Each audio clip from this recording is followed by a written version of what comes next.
Alors, bien-aimés dans le Seigneur, vous êtes les bienvenus au site de PCM International. Et ce n'est pas un hasard que vous êtes venus en ces lieux. Je sais que le Seigneur vous a amené parce que aujourd'hui, c'est le jour du salut.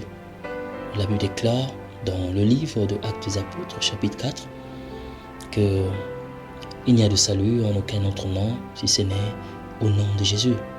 Dans les cieux, sur la terre et sous la terre, aucun autre nom nous a été donné, si ce n'est le nom de Jésus, par lequel nous pouvons être sauvés. Alors, je sais que vous avez été bénis au travers des articles qui se trouvent devant vous, les 5 étapes qui amènent au salut. Alors, si vous avez pris soin de lire ces articles et de méditer sur ces articles, je vous demanderai de tourner la page et de visiter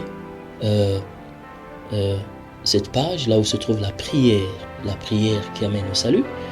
Alors, je vous conseillerais de pouvoir lire cette prière et de répéter cette prière à haute voix afin de recevoir le Seigneur Jésus-Christ dans votre vie. Bien-aimés, c'est par amour que le Seigneur vous a amené. Parce que dans le livre de Jean chapitre 3, verset 16, la Bible déclare que « Car Dieu a tant aimé le monde qu'il a donné son Fils unique, afin que quiconque croit en lui ne périsse point, mais qu'il ait la vie éternelle. » Alors, Dieu veut vous donner la vie éternelle aujourd'hui. Aujourd'hui, c'est le jour du salut. Ne remets pas à demain ce que tu peux faire aujourd'hui. Bien-aimé, le salut est près de toi aujourd'hui. Dieu est en train de frapper au cœur de ta vie. Il a dit que je me tiens à la porte et je frappe. Si quelqu'un entend ma voix et il ouvre sa porte, j'entrerai chez lui et je souperai avec lui et lui avec moi. Il se peut que tu es fatigué, tu as des problèmes, tu es dépassé et peut-être que tu es dépressé en ce moment. Tu n'arrives même pas à avoir sommeil, tu n'as pas la paix, Il se peut que tu es malade, il se peut que tu es en difficulté et tu es en train de traverser les moments les plus difficiles de ta vie. Bien-aimé, j'aimerais te dire qu'il y a de l'espoir pour toi. Jésus-Christ est mort pour tes péchés. La Bible déclare dans le livre d'Ésaïe 53 que c'est pour toi qu'il a souffert. Il a pris ta place sur la croix. Il a porté tes douleurs. Il a porté tes maladies. Il a porté tes péchés. Et la Bible déclare que par ses meurtrissures, il t'a guéri. Alors, si tu as besoin du repos, tu as besoin que Dieu te donne le repos, accepte Jésus-Christ. Fais cette prière. Reçois-le comme Seigneur et Sauveur personnel. Bien-aimé, ta vie va changer. Il est là devant toi. Il est avec toi là où tu es.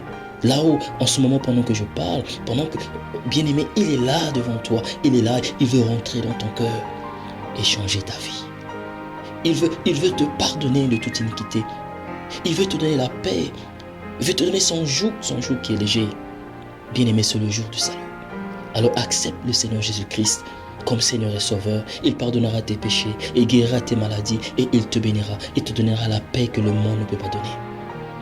Alors, sois béni, demeure dans la paix et n'oublie pas de faire cette prière parce que aujourd'hui, Dieu veut changer ta vie et faire de toi une nouvelle créature en Jésus.